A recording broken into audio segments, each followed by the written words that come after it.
En la Semana Santa se unen elementos como la religión, la historia, la tradición y el misterio, el de la vida, muerte y resurrección de Jesús, de Jesucristo. Y de ello vamos a hablar hoy con Jesús Callejo. Buenas noches. ¿Qué tal? Muy buenas noches. Carlos Canales, buenas noches. Buenas noches. Porque desde el Museo de Historia de Madrid abrimos una nueva edición de nuestro Cuarto de Maravillas.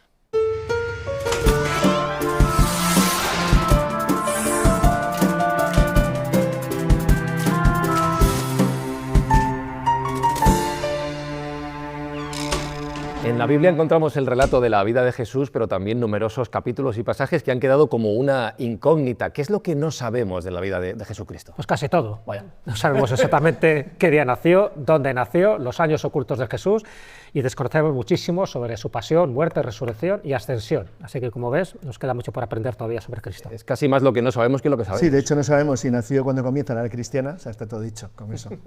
Para hablar sobre la vida y la muerte de Jesús, hoy tenemos con nosotros a un gran presentador, un gran comunicador, que es además autor de la novela Te he llamado por tu nombre. Cristian Gálvez, ¿cómo estás? Hola, ¿qué tal? Placer saludarte, un placer tenerte con nosotros. ¿Qué tal? Y antes de nada, nos has traído algo muy especial para el programa de hoy. He traído varias cosas, he traído un libro para cada uno, ¿vale? O sea que, así que por aquí os doy un regalito, así que rule. Gracias. Y luego una cosa que se puede quedar aquí en el programa, que es una réplica traída directamente de Jerusalén. ¿Ah, sí? Hecha en madera flexible, aquí lo veis, ten cuidado que pincha, la podéis coger. Muy bien, me va a venir esto. Una réplica de la corona de espinas. Toma, coge, ya verás. Pincha, cuidado. Que tiene una historia especial, ¿no? Oye, sí que pincha, ¿eh? Además de madera, esto es puro arte, ¿eh? No, bueno, al final forma parte del peregrinaje que yo mismo hice a Tierra Santa años atrás y bueno, cuando empecé con toda la documentación de la novela, dije, bueno, a ver esto, ¿cómo podría ser? ¿Cómo podría quedar? ¿Cómo podría pinchar? Y sobre todo, bueno, analizando un poco los hematomas, la sangre que hay en la Sábana Santa para ver si coincidían con los pinchados. O sea, que esto es, bueno, os lo dejo por aquí. Bueno, lo dejamos aquí en la mesa, efectivamente, presidiendo esta edición del Cuarto de Maravillas. Te quería preguntar, Cristian, antes de nada, por el libro y por la historia que hay detrás del mismo. ¿Puedes contarnos tu historia? Bueno, el por qué decido escribir este libro es después de un viaje a Tierra Santa, a Jerusalén, con mi mujer, y es verdad que conocí a mi mujer en un periodo de mucha oscuridad y de mucha ausencia de fe. No solo fe religiosa, sino también fe personal, fe en la amistad, fe en el amor, fe en uno mismo, ¿no? Que al final cuando pierdes la fe en uno mismo, pues pierdes todo tipo de fe, ¿no? Conocí ya te digo, a mi mujer en un momento muy complicado. Ella le puso luz a mi camino. Yo desde, pues fíjate, desde los años 90, con 15 años después de leer Los caballos de Troya de Juan Jovenito, sí que quería ir a Jerusalén. Nunca había estado en Jerusalén, no había encontrado ni el momento ni la persona adecuada con la que viajar.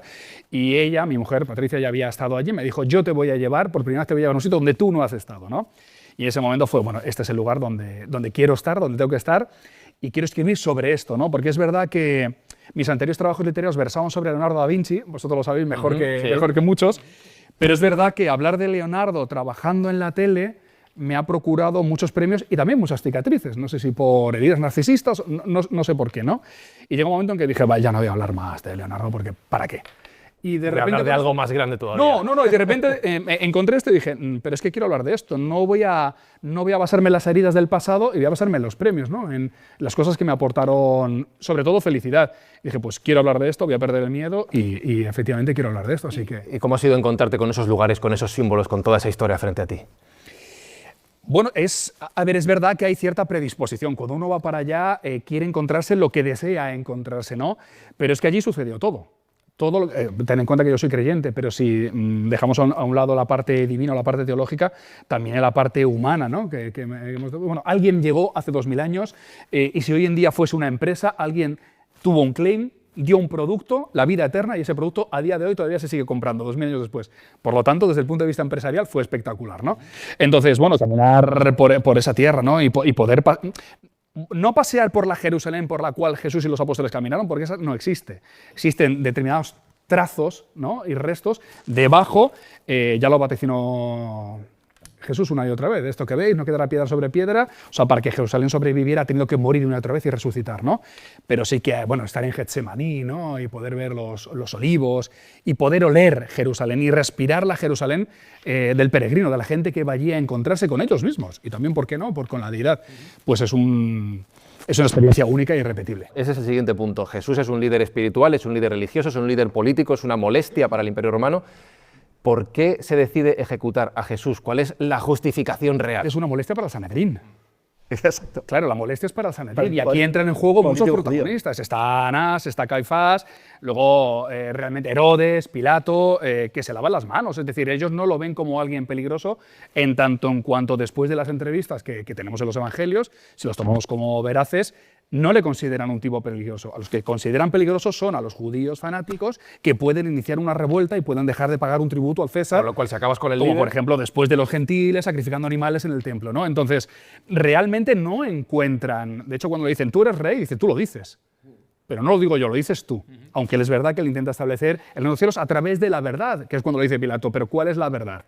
¿No? Aquel que escucha mi voz encuentra la verdad. Por lo tanto, el peligro es para un Sanedrín, que encuentren que hay alguien que está bueno, dispersando a ese masas. rebaño o llevándose al rebaño. Aquí para hay él, a través un de matiz mensaje de amor. importante jurídico, y es que el prefecto romano, es decir, la figura de Pilatos, que tenía, entre otras obligaciones como representante del emperador, tenía capacidad de juzgar y defendía al fin y al cabo la estructura del orden público, no se tenía por qué meter en las legislaciones propias o particulares de las regiones en las que él actuaba, con lo cual él sabía que podía generar un problema de orden público, que llamaríamos hoy, si entraba en algo que cuestionara la autoridad local en lo que la autoridad local tenía competencias. Por lo tanto, no es que se lavarse las manos, ha pasado la historia como el perfecto ejemplo de decir, a mí no me metes en este lío, que este tipo no parece que amenace el orden del Imperio Romano, no parece que tenga seguidores armados y pues un peligrosos. poco lo que decías tú, les conceden Claro. la voluntad, ¿no? El capricho, Exacto, vamos a es decir, llamarlo. bueno, es decir, pero me veas a toda la horda ahí diciendo que se lo carguen. Entonces, es decir, pues él se quita de en medio diciendo, bueno, vosotros veréis,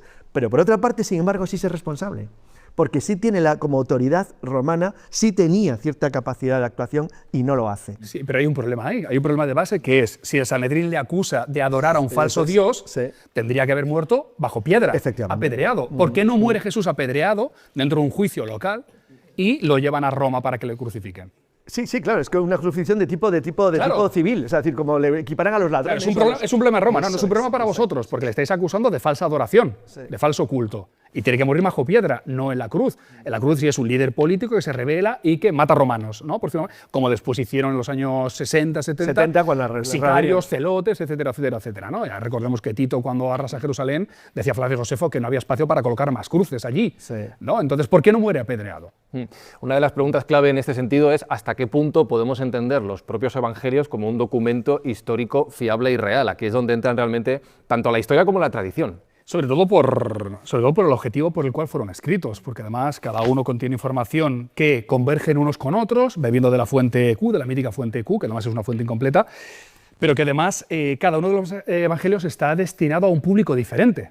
Es decir, si hablamos de, por ejemplo, si hablamos de Mateo, está dirigido a un público meramente judío, ¿no? Si hablamos de Marcos, pues está quizá destinado a un público más cristiano en Roma y posiblemente perseguido. Si hablamos de Lucas, el médico amado de Pablo de Tarso, estamos hablando de un público más gentil. Tu ¿no? favorito, Del mundo por griego. cierto, ¿no? Para mí es mi favorito, Tu favorito. pero sobre todo precisamente porque es médico, porque es científico y porque es cronista. Bueno, Es se la decir, que va a atribuía incluso fuente. que era escultor. Prácticamente San Lucas hizo todas las imágenes marianas de la época. También está la tradición, lógicamente, artística, ¿no? Que lo vincula con mi otra pasión, que es el Renacimiento, ¿no? Y luego tenemos a Juan, que es verdad que Juan vuelve un poco, es posterior y además reincide mucho en la versión divina de Jesús y también amplía ese foco, ¿no? Y es el altavoz para los cristianos. Pero es verdad que unos rebotan en otros, cada uno tiene Tal su vez el parte caso de Juan, exclusiva. porque era necesario ya en su momento el que para ampliación de la religión y su establecimiento como algo mucho más amplio diera ese contenido ya universal, que los otros a lo mejor no tienen de una manera tan plena. Puede ser un motivo. Lo que pasa que al final digamos, el influencer era Pablo. Claro, el influencer era Pablo de Tarso. Entonces él es el que al final consigue, ¿no? el mayor Modela, foco de claro. atención. Que no era ni apóstol ni discípulo. Pero socialmente No, y era además ciudadano era romano, tenía muchas perseguidor ventajas. de cristianos. No, pero era ciudadano romano, tenía ventajas, era mucho más universal, también mucho más amplio. Pero incluso que era judío, trabajaba para Sanedrín como espía y era el que iba denunciando a los cristianos, ¿no? El pobre San Esteban, que ahí como protomártir lo sufrió, ¿no? Pero es el que, después de la conversión, es el que amplía de verdad, a través de las cartas y a través del mensaje por todo el Mediterráneo, ese mensaje. Por lo tanto, bueno, tenemos ahí 4 más 5, más las cartas paulinas, el cuerpo paulino de las cartas de Pablo, y al final intenta que ese mensaje sea mainstream. y lo consiguen. A día de hoy, 2000 años después, seguimos hablando de Nuestro ese mensaje. cristianismo es paulino, el que imperó, eliminando todas las herejías medievales. Y de hecho, hablando de la evolución de las religiones, también en otras religiones que no son la del cristianismo, se hace referencia a la figura de Jesús. O sea, que Claro, pero las posteriores al cristianismo, como sea el caso del Islam, es distinto, es decir, porque es simplemente continuación de una tradición. En cambio, que hay otras cosas, como ha dicho Jesús muy bien, y es que el cristianismo que nosotros conocemos, el nicénico, el que fue desarrollándose como el que hoy conocemos y aceptamos como tal, tuvo muchísimas variantes al principio, porque primero era un mundo con una comunicación diferente y donde las interpretaciones locales también tenían fuerza, y mucha fuerza, con lo cual era muy difícil estructurarlo de una manera unificada, no era fácil. Y de hecho, Santiago, hermano de Jesús, que acaba de ser mencionado en esta mesa, tiene conflictos con el propio mensaje de Pablo, ¿no? Había distintas formas de entender el mensaje de Cristo. Ten en cuenta que a Cristo se le entendía, había como dos facciones muy claras, ¿no?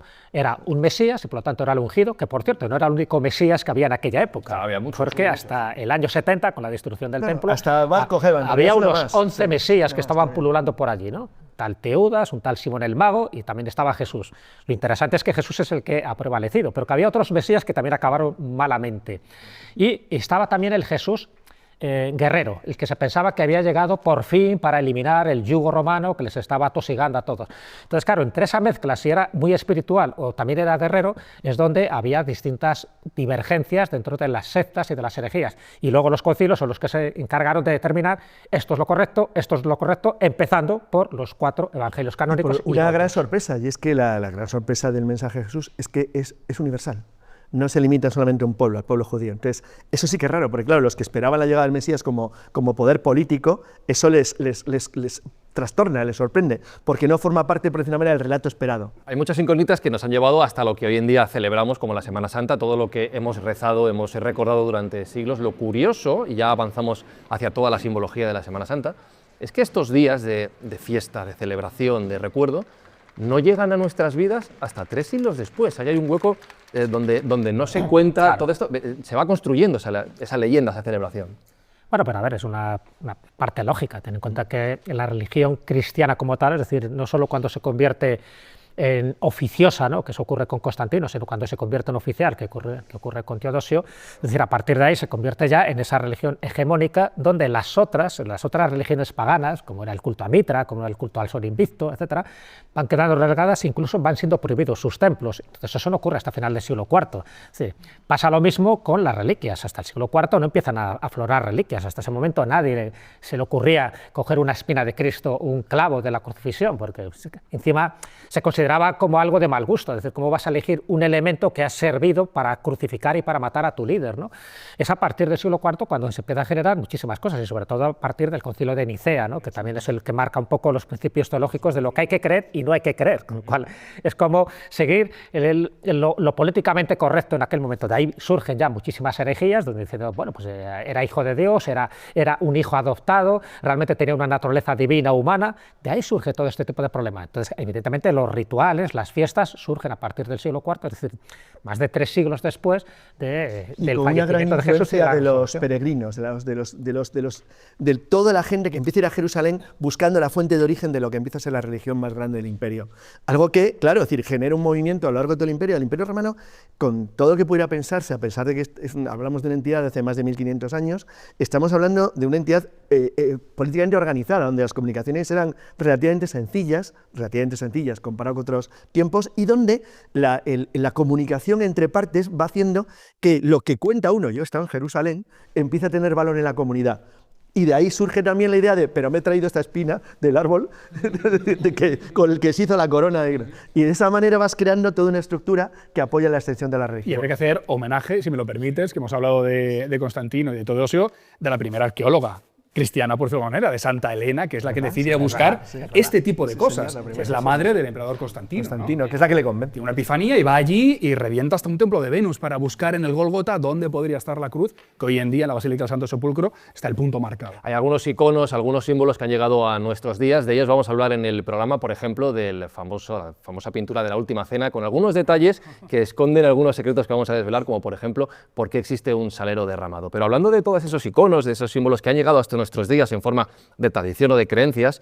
Habéis mencionado el juicio, por supuesto, el hecho de lavarse las manos, pero yo creo que evidentemente lo que más nos ha llegado es la figura de la cruz, la crucifixión. Tú lo apuntabas, era una ejecución reservada a ciertas personas, a ciertos elementos peligrosos de la sociedad, y es especialmente significativo que a Jesús se le decidiera crucificar. Es un castigo infamante, además. De hecho, no fue el primer símbolo. El primer símbolo de reconocimiento de los cristianos, cuando estaban ocultos en las catacumbas, ¿vale?, era el pez. ¿Vale? Porque tiene mucho que ver también con los pasajes bíblicos, también, pero bueno, por la simbología del pez, del agua, de la vida. Luego fue el crismón, esos crismones más elementales, que es un poco el anagrama de Cristo, y luego ya es cuando se convierte en la cruz con todas las variantes que conocemos, ¿no?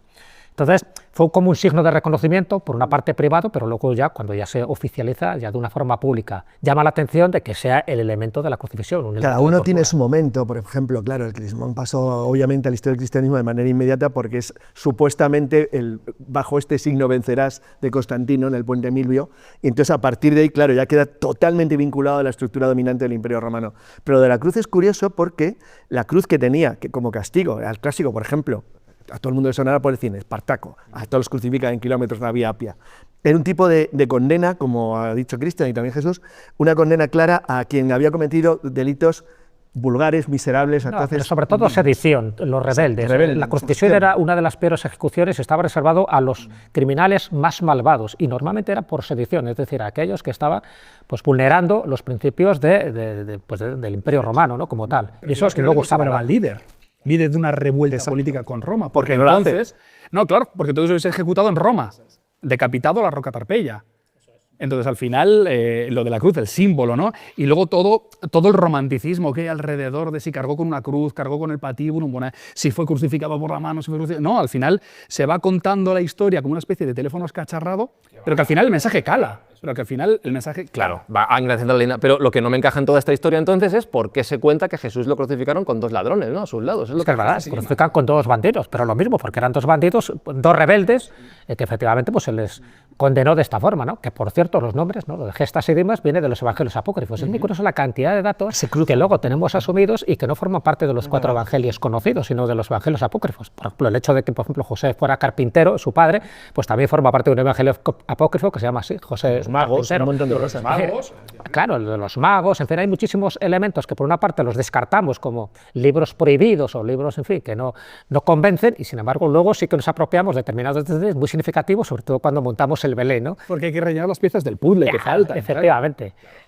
Y entonces, bueno, pues efectivamente el que se le crucifica de esta forma es porque, ojo, y el que lo mata son los romanos, no lo olvidemos. Ya sabes que luego hubo toda una leyenda negra, ¿no?, para acusar a los judíos, que fueron ellos los que realmente le mataron y tal. Es decir, fueron ellos los que le acusan, los que le ponen un poco en la diana, ¿no?, pero son realmente los romanos los que realmente le ejecutan, y le ejecutan de la peor manera posible.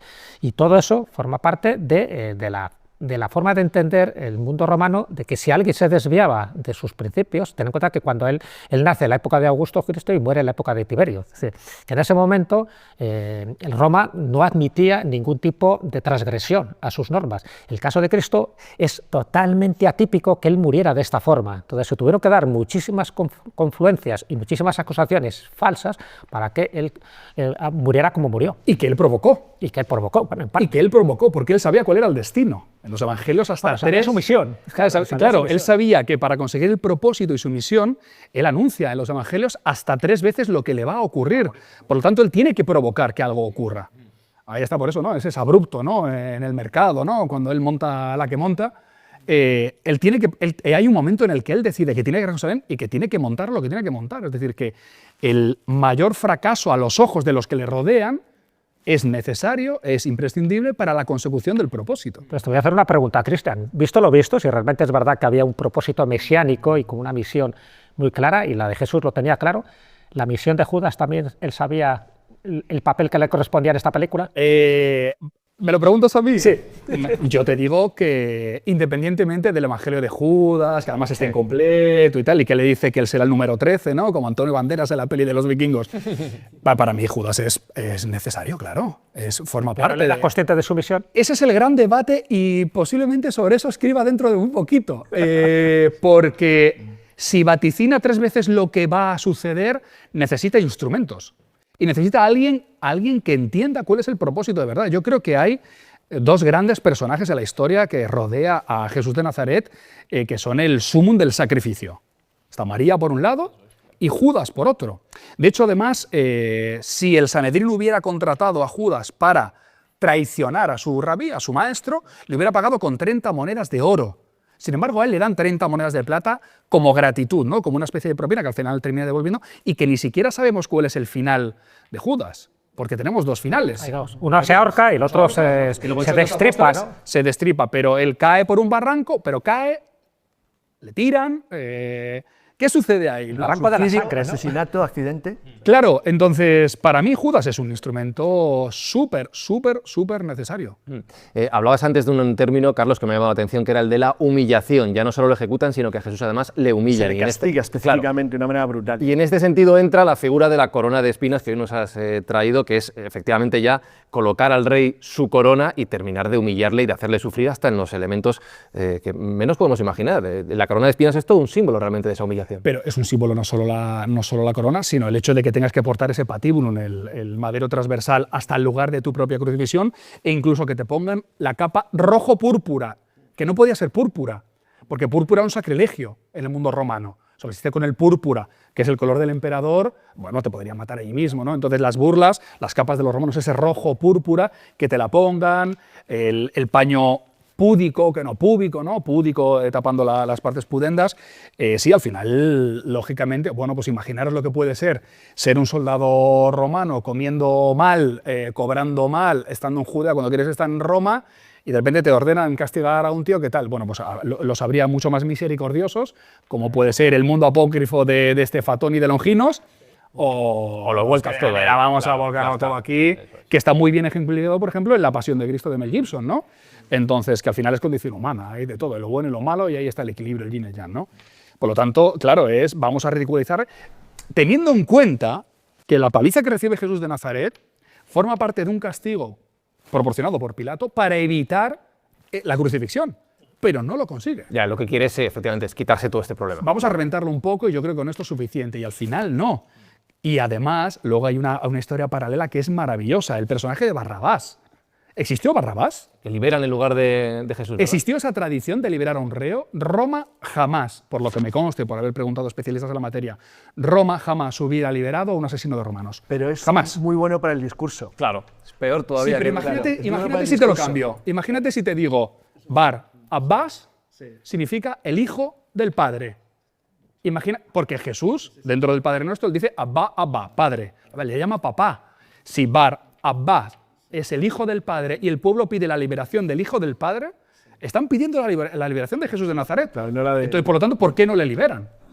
Entonces, ¿en qué momento hay esa bifurcación de libera al hijo del Padre, libera a Jesús de Nazaret y termina crucificado, o se inventa o sucede de verdad la liberación de alguien que no podía haber matado a un romano? Claro, ha sido tan utilizado luego por enemigos que usan del cristianismo, es decir, bueno, los judíos también, en el futuro, ese incidente, ese hecho, que luego tiene todo un trasfondo en los siglos siguientes que ha sido muy importante para el desarrollo del cristianismo. Eso es verdad. Otro de los momentos icónicos es el de la Última Cena, que contiene multitud de claves y de enigmas también, y que fue también representado por tu querido Leonardo da Vinci. Te ha tocado hablar de Da Vinci. Efectivamente.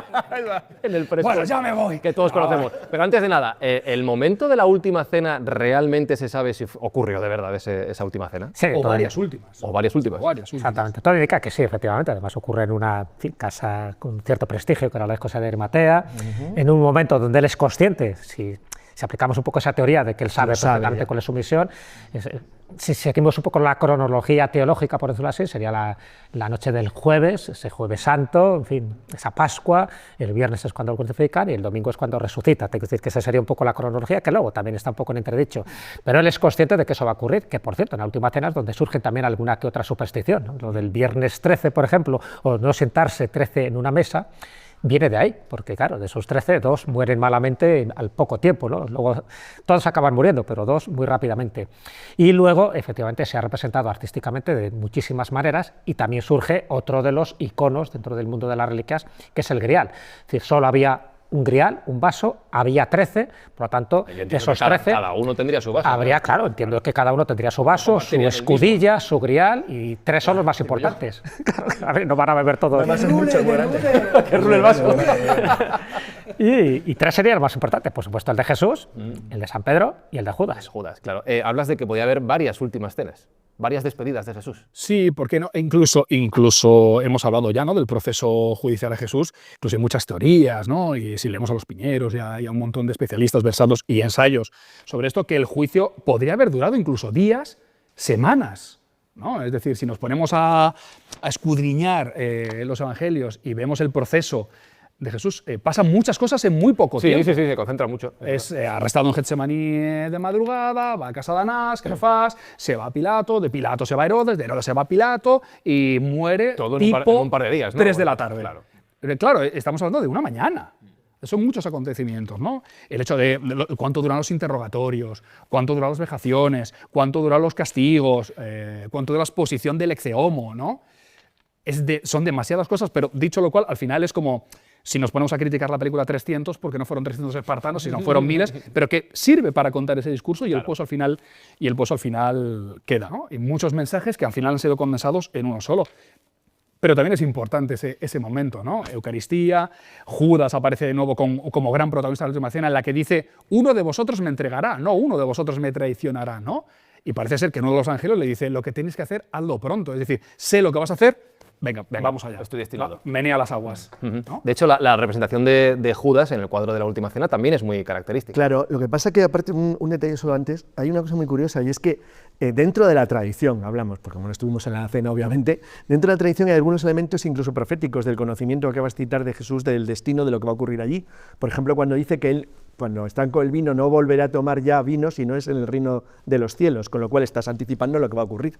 Entonces, hay todo un elemento de anticipación permanente. Sobre la figura de Judas, no solo en la última cena, la de Da Vinci, sino en general en la representación, es que es dudosa, porque efectivamente es un elemento protagonista. Entonces, si es un elemento protagonista, tiene que tener una posición principal en cualquier representación, porque es el que va, de una manera u otra, el otro protagonista, que usted ha citado a Pedro, efectivamente, son los que están en torno ahí.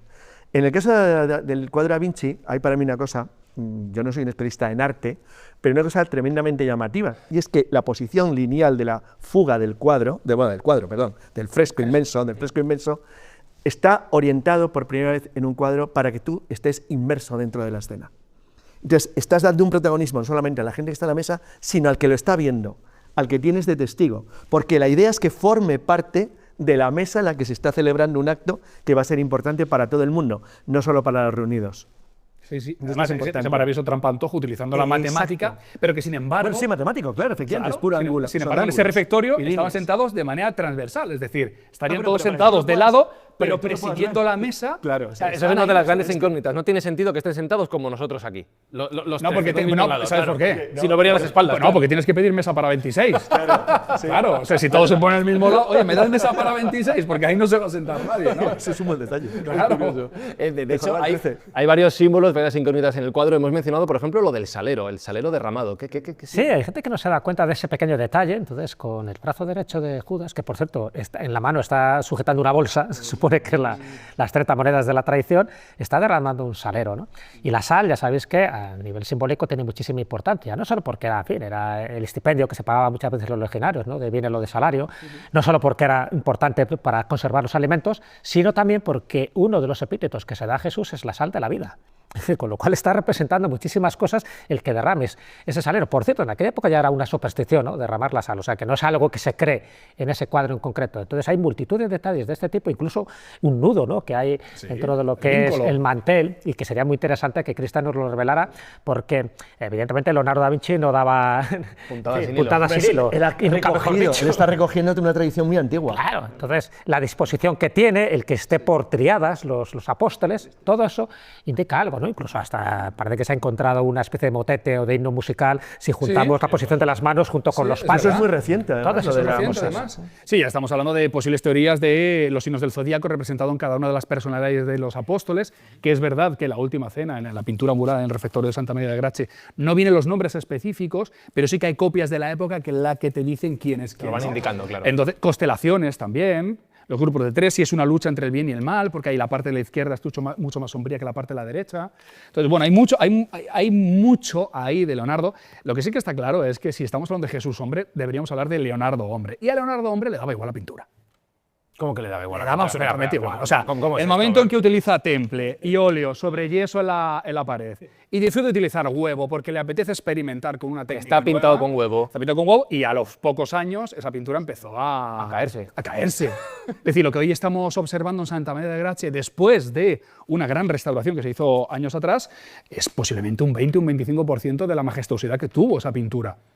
Esa majestuosidad que 2 reyes de Francia se la quisieron llevar. Curiosamente, sí, que mira que es difícil arrancarlo, pero que lo curioso que estás diciendo es que tiene en cambio, sin embargo, bueno, probablemente porque Da Vinci, tenemos otro tema, era un tipo muy metódico y muy complejo, porque sin embargo dedica un enorme esfuerzo para hacer toda la construcción tan compleja que quiere representar el cuadro. Claro, de lo que hemos hablado de la matemática, la línea, los ángulos, está trabajando muchísimo, o sea, no es un cuadro que no tiene nada casual. Es pura matemática. Los detalles que ha citado Jesús, es decir, desde el chalero tirado hasta la bolsa que sujeta, esos son elementos simbólicos, vale, podrías decir, cualquier cuadro de la época lo haría, pero es que lo otro está trabajadísimo para generar un efecto óptico. Pero porque es un científico que pinta, no era un pintor que o lo que tú has dicho, estoy experimentando y me lo paso bien, voy a ver qué puedo hacer. Y sobre todo necesito ganar dinero para hacer otro tipo de cosas, pero es un estudio de fisonomía, dejar a alguien impresionado y que diga, espectacular. Pero hacía referencia Jesús a un nudo. ¿Qué historia hay en un nudo? Sí, el nudo en el mantel. Además, Leonardo siempre estuvo obsesionado con fundar una academia vinciana, que nunca logró hacer, pero sí que disponemos de los logotipos, por decirlo de alguna manera, que Leonardo creaba para esa posibilidad. Pero el vínculo, Vinci, él jugaba también mucho con las palabras, ¿no? Él firmaba a veces, esto lo cuenta muy bien Javier Sierra, que ha estado por aquí, ¿no? Ese león envuelto en llamas, ¿no? El leone ardente Leonardo, ¿no? A él le gustaba jugar. O sea, que lo que está haciendo es firmar sus cuadros de alguna manera o de otra. No sabemos porque firmar, podrían llegar a firmar. Podrían llegar a firmar. En algunos. En un fresco es complicado. Sí, y depende, sí. Y en el mármol también es muy complicado, pero al final Miguel Ángel termina firmando la Piedad porque dicen que no. Entonces era complicado, pero a algunos se les permitía. Pero es verdad que a Leonardo le gustaba de. Luego que eso trascendiera, ¿no? A Illuminati y cosas de estas, es bastante complicado porque todos los textos de Leonardo, como bien sabéis, se perdieron durante muchos siglos y luego volvieron a aparecer tiempo después, ¿no? Pero bueno, era un tío que le gustaba jugar de verdad. Él tiene un códice, el Códice Tribulciano, que habla de las palabras que iba aprendiendo y palabras que él inventaba, ¿no? Era un tío que estaba constantemente, gracias a ese sueño polifásico, ¿no? Que dormía 5 minutos y luego se despertaba y creaba universos. Pero sí que es verdad que él buscaba la simbiosis de todo el conocimiento. No era un artista, para mí, luego sí, algún Sanedrín me señalará, pero considero que era un científico, era un polímata que dominaba 14 ramas del saber y una de ellas era la pintura. Pero él pintaba para ganar pasta, para hacer otra cosa. No era su actividad principal. Quería crear, él quería imaginar, él quería mezclar todo, absolutamente todo. Y en una de estas interpretaciones hay que pintaba muy bien. Claro, hay quien entiende que quiso, de hecho, representar el paraíso en este fresco.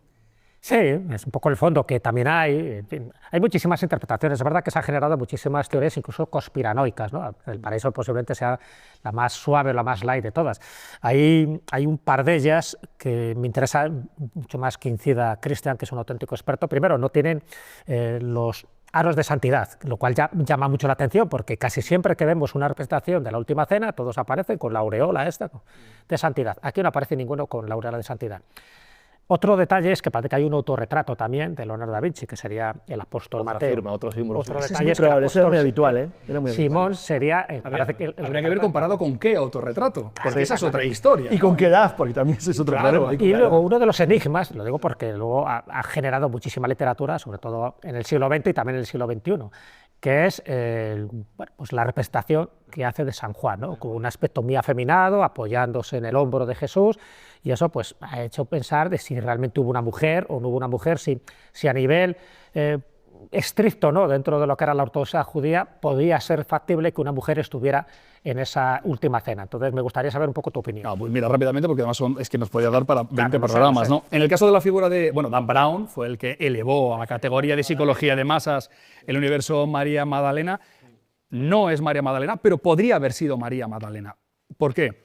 Porque Leonardo da Vinci, todas las figuras adolescentes que él pintaba, las hacía desde un punto de vista andrógino. No sabes muy bien si es hombre, si es mujer, porque él defendía que todo hombre tiene su parte femenina y toda mujer tiene su parte masculina. Hay innumerables ejemplos, como por ejemplo San Juan Bautista de Leonardo da Vinci, que tú ves a San Juan Bautista y dices, ¿pero es Juan o Juana? Y otra cosa, no sería una herejía pintar a María Magdalena la Última Cena. Por ejemplo, estamos hablando de 1442, 1444, en la tradición pictórica florentina, bajo los Medici, tenemos la Última Cena, por ejemplo, de Fra Angelico.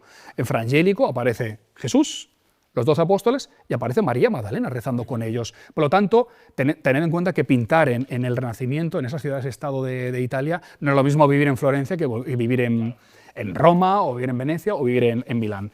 Por lo tanto, no hubiese sido una herejía, pero los rasgos afeminados en los jóvenes estaban en absolutamente todo el catálogo pictórico de Leonardo. Volvemos a la misma idea de antes de la verdad histórica y la interpretación a lo largo de los siglos y cómo se toma cada uno de los símbolos y las posibilidades de expresar cada uno de ellos. Y es muy interesante lo que dice la religión, porque no sabemos qué religión profesaba Leonardo, sabemos qué religión profesaba en el momento de su muerte.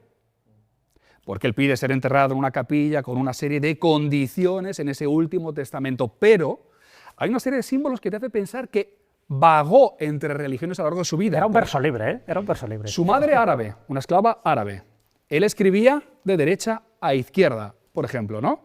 Y hay un gesto que se repite, incluso está en la Última Cena, y es este gesto, que algunos musulmanes interpretan como Alá es el único Dios y Mahoma su único mensajero, ¿no? Por lo tanto, es como, ¿este tío a qué juega? Sí.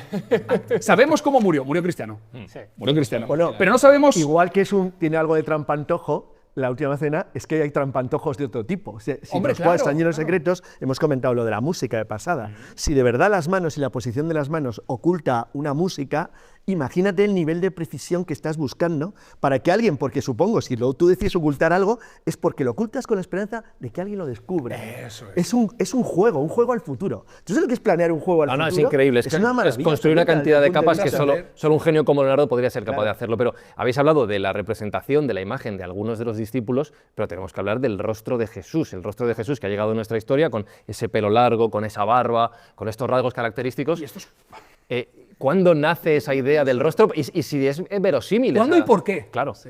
¿Cuándo y por qué? Porque Pablo de Tarso, más que menos, menosprecia absolutamente la iconografía del hombre llevando pelo largo. Y dices, ¿entonces? ¿Entonces? Y de hecho es él el que construye buena parte de lo que hoy entendemos como De esa religión imagen, cristiana. sí, de esa imagen espiritual, pero él condena el pelo largo. Y entonces, ¿cuándo vuelve la moda? Entonces, pero sobre todo, ¿quién y por qué? Pablo es romano, ¿eh? Sí, pero que es curioso, ¿no? Que la es decir, Toda coge una línea. si Saulo de Tarso, antes de convertirse en Pablo, no conoció directamente a Jesús, sí que tendría que saber por las fuentes, y es más, dentro de su epifanía, él ve, bueno, él no lo ve, él se queda ciego, él escucha, pero tendría que saber más o menos cuál es la fisonomía, ¿no? Cuál es la imagen, ¿no? Debería estar plasmada ahí. Yo entiendo, hablando de plasmar, entiendo que la imagen que nos ha llegado hoy está muy influida, por ejemplo, por la sábana santa, pero no sé si hay otros elementos que realmente... Eso sería, digamos, una imagen moderna, pero ya estaba representado así. O sea, que realmente hay una continuidad muy larga en la representación de Jesucristo con el Y pelo largo y la discrepante. barba. Y Exacto, discrepante. discrepante. Pero aun con las discrepancias, parece una convención, parece un acuerdo. Entonces, ¿cómo los acuerdos? Pero nadie ha obligado, no ha habido una autoridad que diga tiene que ser así. Entonces, si no hay una autoridad que diga tiene que ser así, ¿por qué acaban todos confluyendo de la misma manera, de la misma forma, en la misma tradición? Esto es un principio que la sábana santa, luego hablamos un poco, sea lo que sea o no, consolida, porque se supone que es una representación fidedigna. Si de verdad es auténtica y es una creación de un hecho real de su momento, ahí aparecería una especie de radiografía o de fotografía, un negativo de una fotografía de Jesús. Con lo cual tendríamos una identificación muy acorde con la curiosamente tradición. No se separa mucho. ¿Es verosímil esa imagen? Sí, a ver, hay un dato muy significativo. Por ejemplo, cuando se le representa Cristo en majestad, ¿no? Tipo Pantocrátor. Pero, si os parece, fijaros, si nos vamos un poco atrás en la representación, acordados que a partir de ahí, de la Edad Media, un poco surge el misterio de la Santísima Trinidad, el Padre, el Hijo, el Espíritu Santo, y el Padre se tiene que parecer, bueno, el Hijo en este caso se tiene que parecer al Padre, pero las representaciones de Dios como tal, sentado de forma majestuosa, con barba, son las representaciones que se hacía de Zeus, el gran dios griego en la época. Entonces, cuando se intenta representar a Dios como Padre Supremo, se le representa exactamente igual que a Zeus, sentado, con la barba, con su bastón de mando, con sus animales alrededor. Y el Hijo, evidentemente, si es el Hijo de Dios, tiene también que parecerse al Padre, por lo tanto se le representa también entronizado, con majestuosidad y con barba. Luego queda corroborado, efectivamente, por la sábana santa de Turín, que se considera pues, una de las reliquias principales, y de hecho todas las copias de la sábana santa de Turín, que hay un montón de ellas y solo en España hay más de 25, se representa exactamente igual. Pero por eso, porque por una parte se buscaba el arquetipo de que si es el Hijo de Dios tiene que parecerse a Dios, y luego porque evidentemente sí que era una estética que se podía haber llevado en aquella época, y que Jesús de Nazaret pues evidentemente era un judío guaporro, un judío de los que llamaba la atención no solo por lo que decía, sino por el aspecto físico que tenía. Un poco como Leonardo. Exactamente, con lo cual eso también un poco genera el que hubiera también tantas discípulas femeninas, lo cual también era una pequeña herejía en aquella época, porque las mujeres evidentemente no estaban vistas que siguieran a un Mesías, porque digo, Mesías había un montón de ellos, pero que siempre eran hombres, ¿no? En este caso hay muchas mujeres con todo lo que simboliza, y eso es importante también tenerlo en cuenta, porque si queremos completar un poco la figura de Jesús como hombre y como Dios, hay que basarse en los evangelios canónicos, hay que basarse en los evangelios apócrifos y en los evangelios gnósticos de Nag Hammadi a partir de 1945. Se descubren, claro. Y entre ellos aparece el evangelio de María, el evangelio de María Magdalena, el María de la Madre de Dios. Es decir, que hay una parte femenina muy interesante que aporta su punto de vista en la vida y en los misterios que hay de Jesús. Y ya lo apunta Lucas, hablando de Juana, la esposa del administrador Cusa, por ejemplo, que es la que financia el ministerio de Jesús. O sea, ¿quién le da y a quién se aparece Jesús en la resurrección? A las mujeres. Y las mujeres, o sea, ya Lucas, como heleno, lógicamente, como gentil, ya difunde ese mensaje. Has dicho un detalle, que has dicho que hay 25 sábanas santas. ¿He entendido bien? Copias, sí, pero solo en España. En copias. Italia hay más de 40. Vale. Sí, a ver, todas las sábanas santas se sabe que eran copias, eran dibujadas con mejor o peor fortuna De artística. un negociete, pero tenían que porque ser el duque de tocadas. Saboya, si la tocaba, certificaba que habían contactado. El contacto Eso le daba valor. realidad. De hecho, otra de las supersticiones que se dice de tocar madera, ¿no? Era cuando tocabas un trozo de un lignum crucis, que supuestamente era un trozo de la cruz en la que había sido crucificado Jesús. Entonces, el hecho de tocarla, ya por el hecho de tocarla y en fin, mostrar tu deseo y tu benevolencia, pues te confería una sacralidad y se consigue lo que tú más o menos estabas pidiendo a la divinidad, en este caso a Jesús. Eso es tocar madera. Entonces, a partir de ahí, todo lo que era el contacto con una reliquia auténtica, eso ocurre también, yo he visto sarcófagos que tienen un agujerito el sarcófago para que tú metas el dedo y toques parte del hueso o del santo. ¿Por qué? Porque estás tocando una parte sagrada. Si eso ocurre con un santo, imagínate lo que puede ocurrir con reliquias de la Virgen, con reliquias de Jesús y con reliquias de los apóstoles, que serían las reliquias principales dentro de esa época. Pero el gran debate está, hablando de la sábana santa o de los lignum crucis, de los supuestos restos de las cruces, de la cruz de la crucifixión, si esas reliquias son reales o no, si son auténticas o no, que es la madre de todos los misterios actualmente. A ver, en líneas generales, salvo la sábana santa, sobre la que podemos hablar un momento, aunque merece una discusión entera, el resto se da por hecho que no. O sea, no vamos a entrar en el tema de Lutero cuando dice que con los restos de la cruz de Cristo se puede hacer una flota entera de barcos, ¿no? Porque sabían ya perfectamente en la época que había toda una estructura comercial montada sobre la obtención de reliquias que concedían prestigio al lugar que tenía reliquias de Tierra Santa o del cristianismo original, porque en una cosa se supone que valía, primero, tratabas de demostrar que habías estado en Tierra Santa, segundo, que eras capaz de traer un objeto de allí, y tercero, que lo vinculaba a la tradición original del cristianismo, con lo cual eso prestigiaba a la ermita, a la iglesia o el lugar que lo fuera a tener. Porque se convertía en lugar de peregrinación. Exacto, de Era el peregrinación. merchandising. Eso es, efectivamente. Y la Iglesia siempre ha reconocido que el valor de las reliquias se basa en la creencia y no tanto en el objeto en sí mismo, con lo cual dan por hecho que eso no tiene mayor importancia. Pero la sábana santa merece una explicación aparte, porque es probablemente el objeto de la cristiandad más investigado. Sobre todo en 2024, las últimas pruebas a través de los rayos X, con el Instituto de Cristalografía, el Instituto Nacional de Cristalografía en Italia, desmiente todos los resultados del carbono 14 de los años 80, 90. Del siglo XIII, que por otro lado, yo lo he dicho siempre, es decir, si a mí alguien me dice que eso es una falsificación del siglo XIII, me preocupa todavía más, que si es original, digo, pero ¿quién ha sido capaz de hacer esto? Claro. En el siglo Bueno, incluso se llegó a decir que lo hizo Da Vinci. Sí, efectivamente, fue también, bueno, era Todo lo hizo culpable Da de Vinci, Link Pickett Da decía Vinci es que culpable de todo, Sí, cualquier todo, cosa todo, diferente todo, original. Para que el carbono 14 no coincidía con la época de Leonardo da Vinci, con lo cual no Si pudo siglos antes, Sí, era como- si iba al siglo XIII, con lo cual te desmontaba también la posibilidad, pero bueno, en cualquier caso, la sábana santa, debido a la cantidad de estudios que tiene y de trabajo sobre ella, plantea un problema diferente, que es que pudiera ser realmente auténtica. Por cierto, ha surgido de pasada la película de Mel Gibson, la de Cristo. una parte entera de la película está inspirada en lo que serían las pruebas forenses que tú podrías determinar del análisis de la Él hablaba de una interpretación literal y realista. Exacto, de todo literal, lo ocurrido. incluso momento a momento, cruzándolo con los evangelios, tú puedes llegar a tener una especie de minuto a minuto de la pasión de Cristo, que es lo que inspira luego la película de una manera, digamos, técnico-científica. Es decir, yo esto no me lo he inventado, esto se basaría en esta interpretación. ¿Es verdad?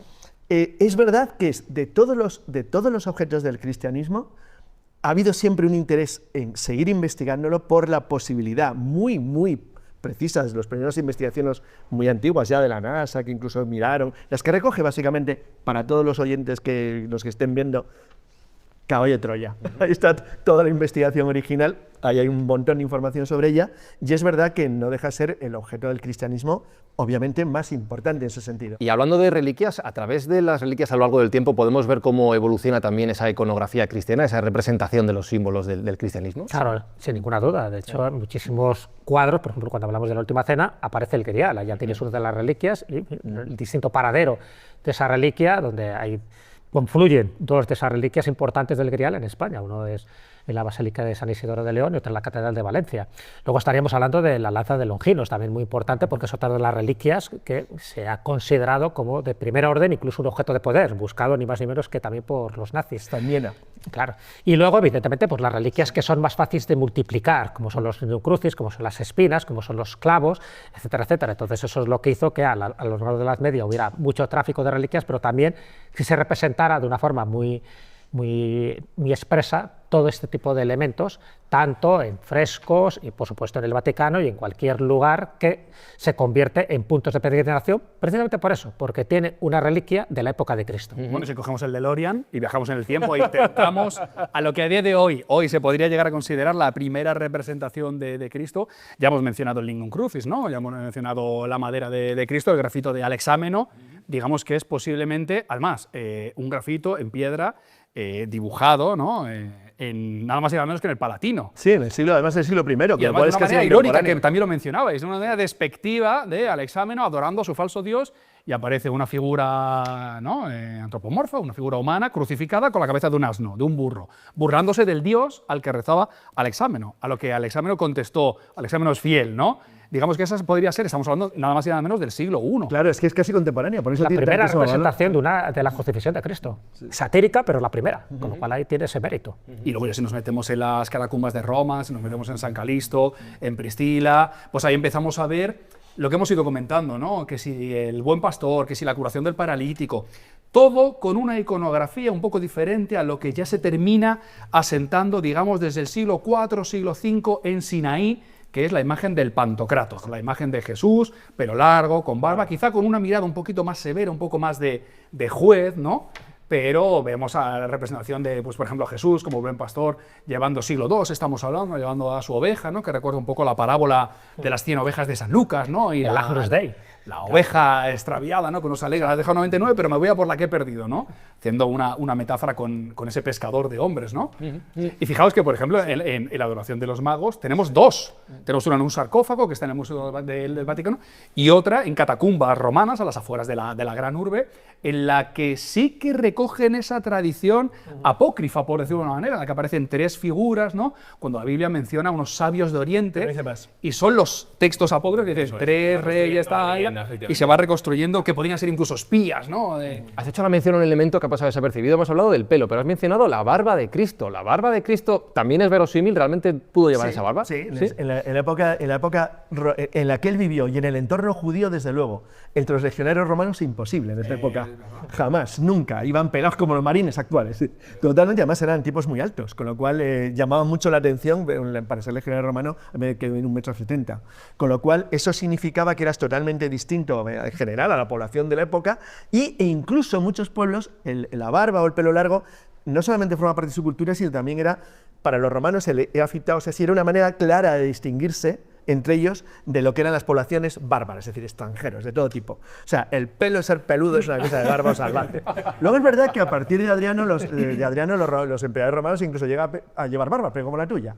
La barba cuidada, ¿no? Pero bien, cuidado, no ese barbón que tenían ahí. Entonces, claro, entre los judíos sí, la imagen de Cristo, de Jesús, perdón, no de Cristo, que es más correcta, de Jesús con el pelo y la barba larga, es bastante correcta, es bastante correcta. De hecho, no difiere mucho la imagen que se ha ofrecido pues, de los grandes líderes militares judíos posteriores a él, de Simón Bar Biora o del hijo de la estrella, Simón Bar Kojeva. O sea, que ahí va perfecto. Y además estamos hablando de la iconografía de Jesús, ¿no? Y estás hablando del 1,70 del soldado romano. Sí, sí. Y fijaos lo gigante que podría llegar a haber sido Jesús de Nazaret en su época si tenemos en cuenta las medidas de la sábana santa. Que estamos hablando de 1,79, 1,82. Muy alto para la época. Es decir, muy alto y guaperas, ¿no? Bueno, lo que decía Jesús al principio, un tipo que llamaba la atención. Sí, efectivamente, ya solo con su presencia. Lo que me llama la atención es que en otra de las grandes obras de la representación, que es la Capilla Sixtina, los frescos de Miguel Ángel, no sale Jesús. Bueno, es que no sale ninguna figura cristiana. Ninguna. O sea, si miramos a la bóveda, eso es. Tened en cuenta que ¿Es la creación? Michelangelo Buonarroti, que estudia en el Jardín de San Marcos, en la Florencia de los Medici,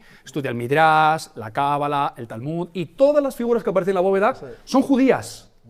Tarda años en hacer el juicio final. Lo que pasa es que el juicio final ¿aparecen figuras cristianas? Por supuesto. ¿Aparecen reliquias? Ahí sí. Por supuesto. Pero también es hereje. Porque Bueno, aparece sí. la Laguna Estigia. La Laguna Estigia. Y aparece Caronte llevando las almas al infierno. muertas que no encaja con... Que no encaja absolutamente con nada, ¿no? Entonces, bueno, es que Miguel Ángel también jugaba. Como Leonardo da Vinci, efectivamente. Y le dejaban jugar. Y le dejaban porque jugar. se está pintando en el Vaticano. Bueno, también el yo Papa creo le que tenía ahí, tendríamos que tener en cuenta... Porque quería decir otras cosas. Tendremos que tener en cuenta que Miguel Ángel, como Leonardo, con la matemática y con la luz, Miguel Ángel también juega con la luz.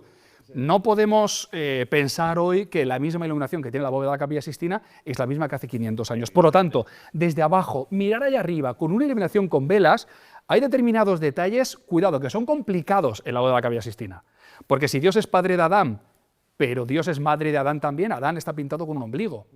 O Eva no nace de una costilla. No ha dado literatura eso, lo del ombligo. Pero es maravilloso también, ¿no? Pero también Jesús ha dicho, apunta una cosa indirectamente que es muy importante. Es que no es lo mismo cuando pintas en Roma y cuando pintas para un noble en Florencia.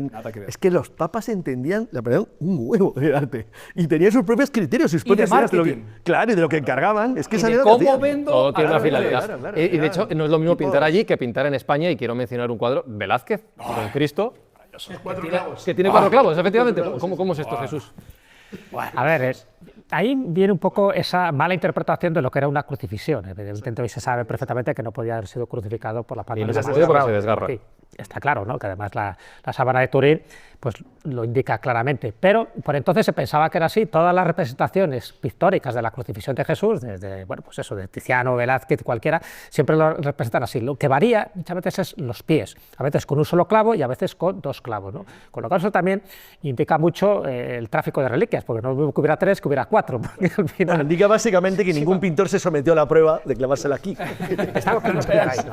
Está claro. Pero eso también llama mucho la atención porque luego en las manifestaciones místicas de determinados santos y santas, cuando tienen los estigmas en la Semana Santa, tienen los estigmas por donde la tradición les ha dicho que en fin, que tenía esas heridas Cristo, y efectivamente no era por aquí. Entonces, eso llama mucho la atención porque forma parte, no que fuera una falsificación este tipo de estigmas o manifestaciones Una místicas, sino interpretación, sencillamente porque la concienciación y sobre todo la carga psíquica que tiene la crucifixión para estos místicos les hacía pensar que por ahí tenían que sangrar, y efectivamente lo del Padre Pío se demostró. También hay que reconocer que y tiene un tantos y pequeño tantos. problema sangrar por aquí. Incluso Ana Catalina Emmerich, por ejemplo, que fue una de las grandes videntes, que prácticamente pues, no se movió de su casa. Y por cierto, las visiones que ella tuvo de la pasión y muerte de Jesucristo es la que inspiró a Gibson para hacer la película. O sea que es tan sangrienta y tan morbosa, no tanto por lo que aparece en el Evangelio, sino por las visiones que tuvo Ana Catalina Emmerich. Entonces, bueno, todo eso indica de que efectivamente la forma de representar la crucifixión en el arte pictórico e incluso en el arte arquitectónico, y aquí tenemos la corona de espinas, esto sabes que genera una de las obras arquitectónicas más portentosas y más bellas de la cristiandad, que es la Santa Capilla, la Sainte-Capelle de París. Por cierto, por orden de San Luis, de Luis IX, se genera para que custodie esta corona, que por cierto ahora no está allí, y casi en el Louvre. y casi desaparece Después del efectivamente incendio con el incendio. ¿Sí? Pero eso es muy importante también resaltarlo, porque una reliquia aparentemente insignificante, como es una corona de espinas, también generaba claro, no solo obras de arte pictóricas, sino arquitectónicas. Oye, ¿y tenemos reliquias aquí en Madrid que podamos visitar? ¿Tenemos alguna? Ay, mogollón. En Escorial tenemos, según cuenta el inventario, ¿verdad? Paños con las grebas de la Virgen, algún clavo, algún cabello de Cristo, Sí. un trocito del Lignum Crucis, hay un montón. ¿Cuántas puede haber? Hay una copia de la Sábana Santa, ¿Miles has dicho? 7.432 reliquias. ¿Qué dices? 5 arriba, 5 abajo. Pero ahí podemos encontrar eso, todo tipo Más de las de todo detallitos. colección. Eso es una pasión de coleccionista, hay que reconocer que eso es un nivel científico. 144 cabezas, 12 cuerpos completos y multitud de trocitos, de canillas, de tibias, de peronés, de santos, algunos conocidos, otros totalmente desconocidos. A ver, una forma de falsificar y multiplicar reliquias, pero esto era algo conocido dentro de la Edad Media, era huesecitos, ¿no? Pues, porque era mucho más fácil de transportar. Cuanto más daba, más cubrías, claro. Pero en Madrid, en concreto, aparte del Escorial, que posiblemente, bueno, el Escorial es todo un museo, ¿no?, de reliquias de la cristiandad, porque Felipe II estaba obsesionado con las reliquias, ojo, y no solo están en los relicarios, sino también en las bolas, en fin, de las torres que flanquean un poco todo lo que es el santuario y el panteón, porque es monasterio, es muchas cosas, no deja de ser una especie de réplica del templo de Salomón, que es lo que quería hacer Felipe II, también están tanto fuera como dentro para proteger de toda influencia negativa el Escorial. Pero es que en Madrid tenemos varias. Yo tengo aquí, por ejemplo, recogido en el Palacio Real, en la Real Capilla, también tenemos espinas de la corona de Cristo. Lignum Crucis tenemos en el convento de las Descastas Reales, tenemos en el convento de la Encarnación, tenemos en la iglesia de Santa Cruz, que está en la calle Atocha, tenemos en Ambite, por ejemplo, en la iglesia de la Asunción, y tenemos en el Palacio Real, donde, por cierto, también hay un clavo de Cristo. Los clavos, en fin, también se multiplicaron. Sí, aquí tenemos muchísimas cosas y, sobre todo, pues efectivamente, son muchas veces reliquias que cuanto más antiguas sean y cuanto más se vinculen a Cristo, a la Virgen, a los apóstoles, más importantes son, más objeto de veneración y más objeto de peregrinación. Eso es. Y Más de creencia general, totalmente. De beneficio económico. Hemos hablado de cómo se ha contado la historia de la Pasión de Cristo a través de la Biblia, a través de las reliquias, a través del arte, de las películas también se han mencionado varias, pero nuestro personaje de la semana lo que quiso hacer fue retratarlo a través de un musical, cosa que hasta el momento era bastante extraño. Nuestro personaje de la semana era Camilo VI, cómo no, con Jesucristo Superstar. O sea, hay una conexión muy fuerte entre el público y yo de toda la vida, pero espontánea, sincera, y no me falta esa energía jamás. Que para la época fue, voy a decir sorprenderte, por no decir, si iba a decir polémico. Macarra. Yo lo recuerdo de niño y era una noticia que era imposible no conocerla. Estaba todo el día en la prensa, la televisión, la radio. Era 1975, estamos hablando de que... Franco vivo todavía. Claro, estaba Franco vivo, los coletazos del franquismo, esa era una obra irreverente, aparentemente, Sí. ¿no? Bueno, es que lo es. Y lo es, porque Es que a día de hoy está lo es. contado por Judas. Por Judas. Está contado Claro. por Judas. Y que De hecho, Jesús la canción de Judas, que es la primera, estuvo censurada. Jesús duda. Jesús duda, Jesús es un objeto ahí pasivo-reactivo, es decir, que actúa cuando le pinchan, pero el protagonista, por un lado, es Judas, no solo la primera canción, sino la última, la crucifixión, cuando le dice que también tiene parte de razón y es objeto de debate. Dice, hoy con tantos medios de comunicación podrías haber montado una revolución. ¿Por qué no hoy? ¿No? Entonces, es decir, es Judas increpando en la cruz sin mostrar arrepentimiento por la entrega, ¿no? O sea, es bastante... Hay un par de curiosidades en cuanto al elenco y es que casi participa Paloma San Basilio, no llegó a hacerlo, y casi la figura de Jesús está interpretada por Rafael. A mí me hubiera vuelto, o sea, Camilo ¡Ay, está muy bien. siete morir! Imaginas ahí, A mí me hubiera vuelto loco, de verdad, me hubiera vuelto loco. Vamos a hablar de Semana Santa, de celebraciones, y os quiero preguntar por algún lugar en el cual, o algún momento de la Semana Santa que os parezca especialmente reseñable. ¿Cuál es tu momento, tu lugar, tu rito favorito? Mi Semana Santa favorita, hay muchísimas, las hay incluso heterodosas, ¿no? Que no hablaremos de esas porque son más bien etílicas que heterodóficas, como la de San Genarín en León. De esa hablaremos en otra ocasión. Uno de los pocos lugares donde se conserva de una manera muy pura esa parte morbosa de la Semana Santa, que es en San Vicente de la Sonsierra. San Vicente de la Sonsierra está en La Rioja y lo que hacen es flagelarse. Adiós. Literalmente, pero con sangre de verdad, no comer cromina. No, sí, sí.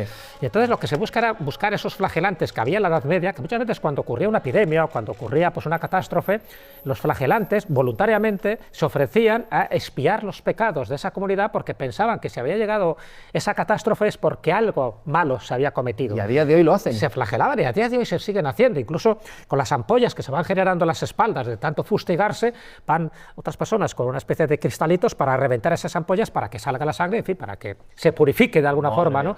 Toda esa sanguinación que se está produciendo a lo largo del recorrido. Bueno, pues esto es lo poco que queda de esas mortificaciones medievales, que de hecho surge a partir del siglo XV. En el siglo XVIII se intentó prohibir por eso, porque era muy se claro, pensaban que era demasiado espectacular y que inducía más a la pena que un poco a la devoción, y no se consiguió. Entonces, en San Vicente de la Sonsierra, igual que pasa también con los empalados de Valverde de la Vera, en Cáceres, es de los pocos lugares donde se mantiene de una forma pura como era una Semana Santa en la época de la Contrarreforma. ¿Tú también eres tan sangriento, Carlos? No, aunque conozco la fiesta, en la de Sonsierra no estaba, en los empalados de Valverde sí estuve, era siendo un niño todavía, con 13, 14 años. No, yo me quedo con Calanda, en Teruel, y en concreto con la hora de la rompida, porque fíjate que la Semana Santa tiene celebraciones en silencio y celebraciones ruidosas. Y el ruido exagerado, los tambores, el ruido, es algo muy característico de algunas celebraciones de la Semana Santa española. La rompida, la hora de la rompida en concreto es a las 12, tiene que ser a las 12 de la mañana, y es algo espectacular que llena de ruido y de bullicio aparentemente un pueblo pequeño, de una manera totalmente inusual, porque lo que estás provocando es una especie de, bueno, hay otras similares muy conocidas, algunas para ti muy próximas. No, yo me quedo con la de Tobarra. Claro. En Tobarra, en Albacete, se tocan 104 horas de tambor seguido desde el miércoles hasta el domingo a las 12 de la noche. Puedes ir a la casa del vecino que te cae mal a las 5 de la mañana y tocarle en la ventana, que no te puede decir. Pero él hace lo mismo, se puede vengar. Puede hacerlo, bueno, sí. Pero fíjate que es curioso que muchas de estas celebraciones se han agrupado. Hay un grupo de ellas que desde hace ya unos años, creo que es 2018 más o menos, o desde 2018, son todas patrimonio inmaterial de la humanidad para UNESCO, lo cual demuestra el enorme valor cultural que se le asigna a esta originalísima forma de representación de la Semana Santa. ¿Y cuál es tu rito favorito, Cristian, en Semana Santa? Pues mira, yo como al final se trata de la historia de un triunfo. O sea, al final es triunfante. La resurrección demuestra que se triunfa a pesar de todo el dolor, ¿no? A pesar de ese Vía Crucis. Yo soy más de recogimiento, más de tranquilito, y esté donde esté, como al final, durante, lógicamente, de jueves, viernes y sábado, al final es gratitud por la expiación de los pecados del mundo, y luego al final el domingo es triunfante. Yo esté donde esté en Madrid, esté en cualquier sitio de España, o esté fuera de viaje, por lo que me puedo apetecer ver y disfrutar en cuanto a liturgia de Semana Santa, siempre hago lo mismo, y es que me veo del tirón las 6 horas de Jesús de Nazaret de Sefirelli. ¡Ojo! Sí. ¡Ojo! Y escucha, y a día de hoy Robert Powell todavía no pestañea. Es maravilloso. Oye, dices lo del final triunfante, que tiene que ver con las expresiones que vamos a hablar ahora, que están relacionadas con Semana Santa, nada que ver con la de acabar como el Rosario de la Aurora, que no sé si tiene relación con todo este mundo. ¿Por qué se dice eso de...? A ver, con lo de la tamborada para el vecino que te cae mal, acaba mal, porque al final he estado buscando, he estado mirando y tal, y al final Aurora no era nada, Aurora es el sol que sale, y hay multitud de teorías, pero muchas de ellas convergen en Cádiz, ¿no? En una cofradía, que era el Rosario de la Aurora, que bueno, pues al final estaban montando lo que estaban montando allí, contando el rosario, tal, hasta las 2 de la mañana, hasta el amanecer, pero hay muchas teorías, que si encontraron una banda de camorristas, de malhechores que intentaron robarles, que si los vecinos intentaban dormir y entonces acabaron todos a palos, que si un cura de una feligresía de otra congregación le molestaba a esa y por envidia montó el pollo. Todo mal. Pero al final acabaron todos... Todo fatal. Todos regulinchi. Igual que es malo que te cuelguen un San Benito. Malísimo, malísimo. Es curioso cómo ha evolucionado lo de colgar un San Benito encima, es decir, algo injusto, algo que te ha caído encima sin tú tener necesariamente la culpa de lo que te está ocurriendo, pero que te hace dentro de la comunidad ser un tipo perseguido, marginado, seguido y señalado sobre todo, y que está vinculado específicamente sobre todo con la Inquisición, con la especie de poncho que se colocaban encima, entonces que era una especie de marca infame que señalaba a la persona cuando era reo cuando ha sido procesado y había sido condenado por la Inquisición. Esto, claro, era algo, evidentemente era una señal de marca que quedó luego, pasó al lenguaje popular, como te han colgado un San Benito, pues te aguantas que lo que te ha llegado ahí, seas culpable o no. Y después Twitter. Y después Twitter. Y el X. que le colgaban es el capirote de capirote, muchos claro, capirote. de los pasos de la Semana Santa. Y sea con el Rosario de la Aurora o con el San Benito, acabamos llorando como una Madalena, que yo siempre me he preguntado, me he imaginado al bollo echando lágrimas, pero no tiene mucho sentido eso, ¿verdad? No, esa sería la mantecada, más bien que no sería la Magdalena. No, con la Magdalena tiene que ver un poco pues, bueno, con una figura femenina, ¿no?, que ha sido maltratada a lo largo de la historia, y entonces, bueno, pues ella, dentro de lo que es la iconografía, se la pone pues, llorando junto con la madre, con la madre de Jesús, llorando a los pies de la cruz, y siempre se representa el llorar como una Magdalena como un acto de penitencia, como un acto de expiación, ¿no?, el llorar de forma desconsolada. Entonces, a raíz de esas iconografías que hemos comentado artísticas, pues salió este dicho popular de que cuando alguien llora de forma desconsolada, dices, estás llorando como una Magdalena. Pues estaríamos horas y horas hablando de este tema, como se suele decir y solemos decir muchas veces, da para muchos programas. Cristian, muchísimas gracias por acompañarnos y esa pincelada sobre tu próximo libro, que nos has dejado aquí. Sacrificios en el siglo, sacrificios, ¿no?, dejar marchar para la consecución de un propósito. Esta obra de Llamada por tu nombre habla del propósito y la siguiente te hablará del propósito también, pero desde otro punto de vista. ¿Cuánto estás dispuesto a entregar para que se cumpla lo que aquella persona a la que amas, el amor en todas sus acepciones, necesita conseguir? Pensaremos sobre ello. Muchas gracias, Cristian. Pues es un honor y enhorabuena por el tipo de contenidos audiovisuales que hacéis. Muchísimas gracias y gracias por acompañarnos. Gracias, Carlos. Pues hasta pronto. Y gracias, Jesús. Pues nada, un placer, hasta la próxima semana. Y lo dicho, estaríamos horas y horas hablando de este tema y nosotros nos despedimos ya con una frase que dice la Biblia en la que menciona que la historia es quien cambia los tiempos y las edades y que da sabiduría a los sabios y conocimiento a los entendidos. Esto es lo que tratamos de hacer aquí, como bien dice Cristian Gálvez, semana tras semana. Hasta el próximo programa.